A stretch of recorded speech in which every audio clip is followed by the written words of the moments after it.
Hello, what's up my people? That's your boy Mr. Omar. Iyi ni Omar TV show.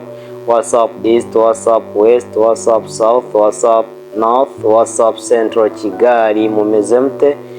Nizere ko mumeze neza cyane kandi mukomeje gukomera aho muri hose. Ku batameze neza nabo mukomeze mugire kwihangana. Uyu munsi biga ejo bigacamo bikamera neza cyane.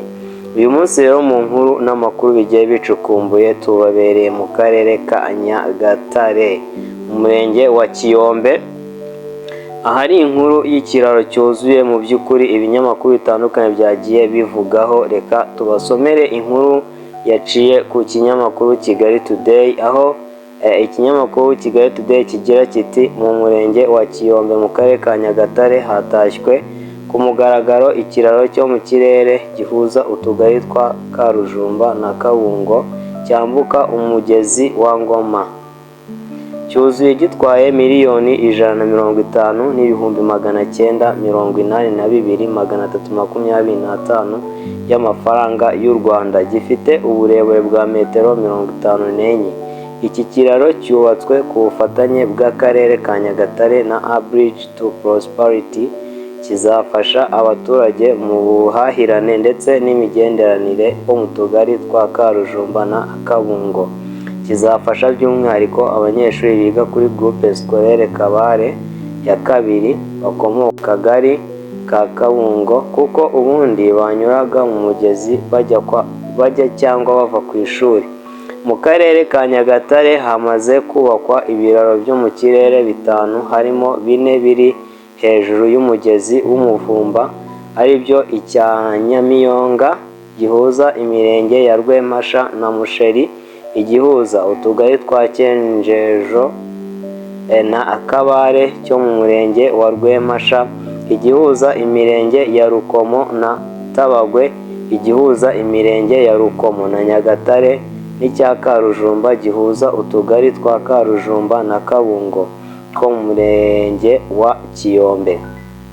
Mu by'ukuri amashusho agenda atandukanye nk'uko twacishijeho kuri Omar TV show agenda yerekana uko ikiraro kigiye kimeze, ndetse uburebure bwacyo kuva ku butaka ujya mu kirere, ndetse n'uburebure bwacyo mu murambararo. Mu by'ukuri ibi bikaba ari ibintu byatunguye abantu benshi babaye bakiboneye inkuru, yaba ari kuri Kigali Today cyangwa kumvaho nshya. Amwe mu makomantere cyangwa se mu bitekerezo bagiye batanga, bikaba ari ibitekerezo bigaragaza yuko uko iki kiraro kimeze n'uko kingana bidakwiye kuba byaba byatwaye ano mafaranga angana gutya cyane.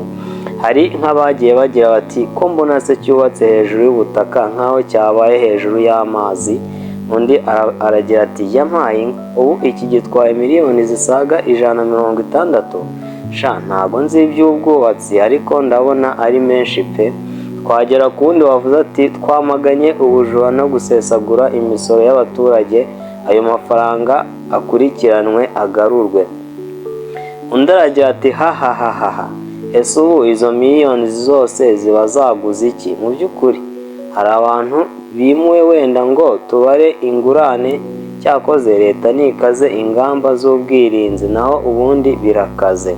Hari uwagize ati aha amafaranga aba yariwe na ba mukubwa walai, alafu mnasema eti Rwanda hakuna corruption.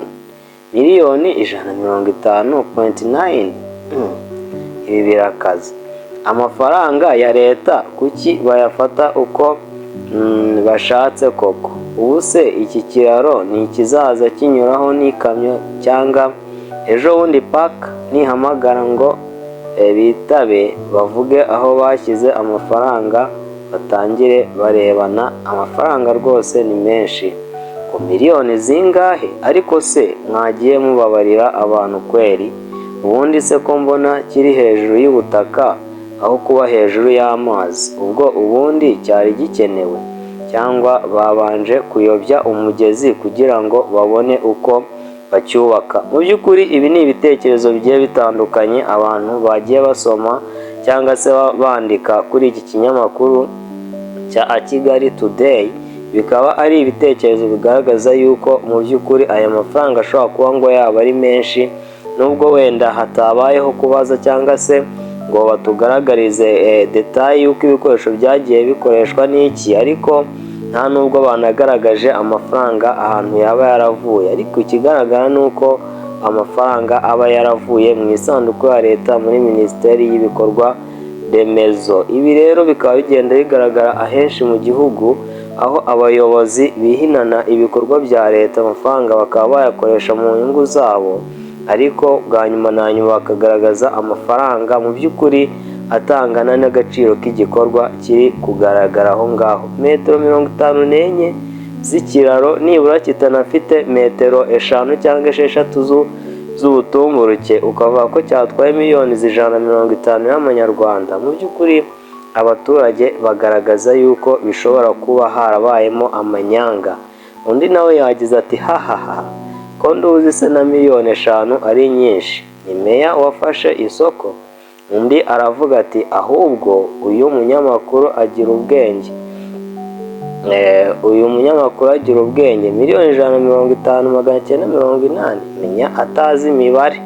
Undi aravuga ati ariko se kuki batugira impumyi mwene aka kageni? Umuntu wakoze inyigo yafashe amafaranga ayakorera montage, ntibakaze kubeshya abanyarwanda. Undi ati ko mbona gihenze kurusha icya Nyabugogo, miliyoni 150.